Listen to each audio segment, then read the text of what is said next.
going on, everybody? It's yours truly, Coach Mike Dub, here with another edition of Lockdown Defense Sports Studio. And I'm here, of course, to break down the Commanders off season. Well, maybe I should say preseason preview. You've been hearing us all along. We've been going over off-season moves from the draft to free agency to the schedule release. And finally, we're just a few days, well, not really a few days, but really a few months away from kicking off training camp. OTAs have kicked off this week. If you've been paying attention to the news, we knew that mandatory workouts have started. So guys are starting to get in the facility. Guys are starting to get in the building, which means we're inching that much closer to the start of the season. So we're going to be breaking down all the different teams, their different previews, what you can expect from them this season, also breaking down their offseason moves so you can be prepared for this next upcoming season. Now, of course, if you're a Commander fan like me, you're hoping that we're going to build off of what we did last year, and potentially, who knows, maybe we can build a future dynasty. So I'm not gonna, I'm knocking on wood on that when I say that, but the hopes is that we can make that happen. So first step is reviewing what we did in the offseason, right? How do we grade our offseason? How do we think we're going to do this upcoming season? We're going to go through all that, and I would love to hear from you all in the chat. Let me know in the comments whether you agree, what you disagree, what moves you like, what you didn't like, and what is your preview for the Commanders. So first and foremost, let's jump right into it, right? Offseason started with the free agency. Okay, how did we do in free agency? What signings did we have? What things did we address? We've talked about this in videos in the past. We went really heavy on defense. We really wanted to show up that defensive side of the ball. We liked what we were doing on offense, had a lot of playmakers over there. Obviously, Jaden Daniels, we wanted to put some weapons around him, but most of the attention was built on that defense, defensive back, defensive line, really trying to shore up that side of the ball. Now, one thing that you also notice, of course, for free agency always, but one thing we were very intentional about is there's a big veteran presence, right? There's a lot of guys that have been around the league for a long time. You see names like Michael Gallup, Will Harris, Jonathan Jones, Dietrich Wise, all guys that have been around the league for a long time. Of course, we brought back guys like Bobby Wagner, Zach Ertz, Marcus Mariota, staples in the locker room, leaders, professionals all across the board. That's a big point of our locker room. There's not going to be a lot of young guys not having mentorship or not knowing where to go, not knowing how to be professionals. I think the coaching staff and the front office is very, very intentional in making sure that our core young roster has a lot of veterans and a lot of guys that pretty much know the game, know how to be professionals, know how to prepare like professionals, and know how to go through the league successfully in that building. So it's a lot of veteran presence. We brought in a lot of guys in free agency, shored up some guys that we wanted to bring back for the culture. Like I said, guys like Zach Ertz, Bobby Wagner. One thing that I will say that I'll touch on a few times during this video is we're going to have to stay healthy. One thing with veterans, of course, you're bringing in guys that their bodies have been through the ringer a little bit. Look at guys like Zach Ertz, who's faced some injuries in the past. And then just this week, Noah Brown went down. So that's going to be a key point of contention for us is making sure that we stay healthy, making sure that we're getting quality production out of these veterans. We're going to be looking for big time plays and big time gaps to fill from people like Javon Kinlaw, right? He's a native guy from DC. We're hoping that he can come in and really find his footing with the Commanders. He's kind of bounced around a little bit, drafted by the 49ers, had a stint in New York, I believe, for a little while, but he hasn't really made his mark the way that we expect him to make his mark. So it's going to be a make or break year for him. Signed him to a 3-year, $45 million deal. Some people may say we've overpaid for what his production is, but we're putting our hat in there for him, and we're really rooting for him to come in and really show out for us. Will Harris is another guy that's a veteran, and we're looking for somebody to really step up in that safety role. I like to pick up with Jonathan Jones, Dietrich Wise. Once again, you can see the theme here, trying to address a few things, trying to address that pass rush, trying to address the secondary. Of course, the quarterbacks that we play in the NFC East, we're going to have to see the Eagles and their receivers. We're going to have to see Dallas and their receivers. We're going to have to see some dogs at receiver in New York as well. So it's important that we can not give these receivers all the time in the world. So we're going to need some type of pressure up front. And then on the back end, we're going to have some guys that can cover. So we really were intentional about addressing this. I liked it. Did I love it? Do I feel like these guys are going to be the answer? Only time will tell. I'm going to give my grades towards the end, but I do see the mission, and I do see the trajectory and where we're trying to go with it. So I love the fact that we addressed defense and kind of plugged and play on the offensive side of the ball. Now, speaking of the offensive side of the ball, Our first round draft pick addressed the offensive line depth. Offensive line depth, you can never go wrong with that. So you got your bookends. We made a trade, which we'll talk about. We drafted another tackle. We had some decent O line play last year. So once again, there are three names on here. I talked about the draft class in a video not too long ago, but there are three names on here that I think will make an immediate impact right out the gate. And that's our first three picks. Josh Connolly, obviously. Trey Amos is already making big plays in camp. If you've seen him, he's been lined up against Debo. He's been doing really well. I think he's going to come in and he's going to be a great player for us. I love the pick all around. I think he's probably going to be our best rookie on the team this year. And Jalen Lane, I love what he brings with his speed and his ability in the slot, adding to that wide receiver depth. And also our special teams. We talked about our special teams as well. I think a lot of our guys are going to have to compete and find their markings on that special team side of the ball. Jalen Lane is one that I think will be able to do that as well. So this is our draft class. I think we got some guys that are expected to come in and compete, expected to come in and contribute right away. These are not guys that I intend to sit around and not have a role on this team. Mostly probably special teams, like I said, especially for the last three, Jalen Lane, Kane Madrano, and Ja'Cory. But Connerly and Trey Amos definitely probably have an ability to come in as starters and make an immediate impact. So draft class looking good. Like I said, we've heard good reports from Trey Amos already at a position that we really, I mentioned it before, you can't have enough DB help in this division.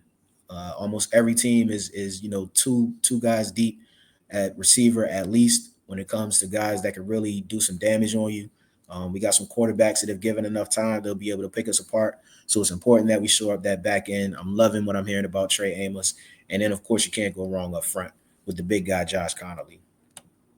I talked about our bookends, right? Josh Connolly drafting him. The other one, Laramie Tunsil, all pro defensive, offensive lineman. Was able to get him from the Texans. That was a big trade. I didn't really see it coming, but I love the move.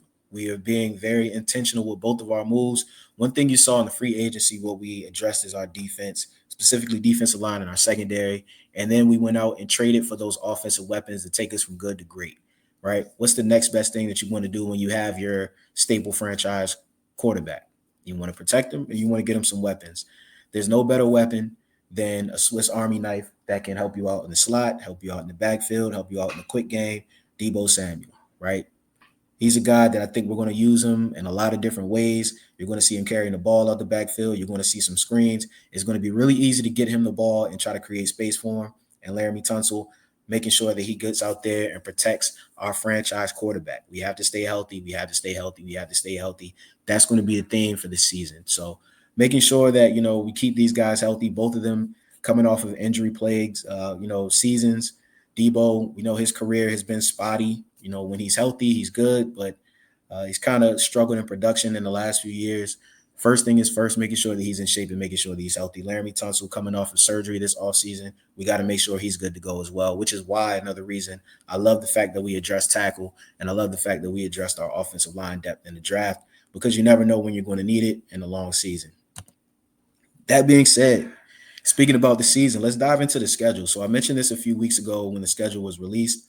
One thing about the schedule different from this year is it's not as easy, right? We're playing a lot of tough teams. We're not going to see some of the easier teams that we saw last year that benefited us with our first year, offensive coordinator, first year coaching staff, first year quarterback. This year, it's going to be some film on the kid. There's going to be some film on the offense. There's going to be some tendencies that they pick up from our defense in the second year of a regime. And not only that, we got some tough opponents. You look at teams like the Falcons who played us tough last year. Then we look at teams like the Chargers, the Chiefs, the Broncos. That whole division is tough. Of course, our in-division opponents never get easier. Philly, New York, Dallas is going to be a battle all the way through. And even then, we have a team like Minnesota who, really tore up the league last year. So it's not easier for us. It's actually a lot harder. And for this reason, I think that we might see a little bit more of a struggle when it comes to our win-loss record, right? Not necessarily that we'll be a worse team, but I think our win-loss record will be a little bit more challenging because of the teams that we play and the situations that we're playing in. I mentioned before on the previous slide, health is going to be the key thing for us. I think if we stay healthy, then we'll have a good season. We'll continue to build off of what we did last year. But I do have some questions about some of the guys that we have staying healthy, from Marshawn Lattimore Talked about Laramie Tunsil. Obviously, Debo Samuel in the past has been struggle keeping him healthy for all the entire season. Even Brandon, even our Sam Cosmi coming off the AFC NFC Championship, where he had an injury. So just across the board, it's going to be important for us to stay healthy. Jaden Daniels had some nagging injuries throughout the year. So if we can stay healthy, I think we can make some things happen. However, based on our roster, I don't know if we have a roster that can stay 100% healthy all the way through based off the track record. So really, it's going to come down to our depth. I'm looking at the end of the year specifically, starting after week 12, after that bye week. That's another thing. The fact that we have a late bye week, there are 11 straight games that we're going to have to play, and we're going to have to battle through injuries. So by week 13, how healthy are we going to be when we face Denver? How healthy are we going to be when we face Minnesota? That's going to be a big telling point as the trajectory of the season. Obviously, we know the teams that go the furthest and the teams that do the best and the teams that play the best towards the back end of the season. So that veteran presence, that's where that's going to kick in. All those vets that I named before, but ultimately it's just going to come down to health and how we fare throughout the early part of the season and battling those first 11 weeks without a bye week. So, what do I grade our offseason? I give it a solid B. A solid B, like I said, almost a B plus. I'm teetering between a B plus. And the reason why I say that is because once again, I like the moves. Do I love them? I'm not sure yet. Not sure how I feel about Kinlaw, how I feel about Dietrich Wise, if they're going to move the needle the way that we needed to move. Same with Will Harris. There's some big names that I was looking for. We weren't able to make the splash. Some big trades or big names in the draft that I was looking for. Then we decided to go a different way. Not saying that I don't like the picks, but they're not what I would have thought we would have went after in order to move the needle. So I like the picks. Do I love them? Only time will tell. For that reason, I give us a solid B because I see the direction that we're going and I see what we're trying to do. I'm just hoping that these guys can show us a little bit more than what they've shown us in the past. And overall predictions, right? I think that we're a 10 to 11 win team. I think that we are a playoff team. I think that our floor, I will say, is a divisional round. Anything less than that, I think will be, I don't want to say a failure as a season, but I think obviously it'll be a step back when we made the NFC Championship last year. But what I'm looking to call this season a success will be the divisional round or further. Obviously, we want to get back to repeat. I don't think that we'll win the division. Obviously, anything can happen, but Philly is definitely a tough team. They're a team that I have my eye on to win the division, which puts us at a wild card position. I think we can sneak out of that wild card depending on the matchup. And like I said, the divisional round is really where it's going to start to kick in. But everything's going to come down to health. Everything's going to come down to these veterans. How are we able to adjust and get the chemistry going? But I'm looking forward to another great year building off of what we did last year. So let me know what you think. Let me know if you agree, if you disagree, what you're looking for the Commanders and the entire NFC East, and be on the lookout for other breakdowns as we get closer to camp. So check us out at our socials, comment below, follow, and hoping to see you all soon as we get ready to kick this season off. So without further ado, yours truly.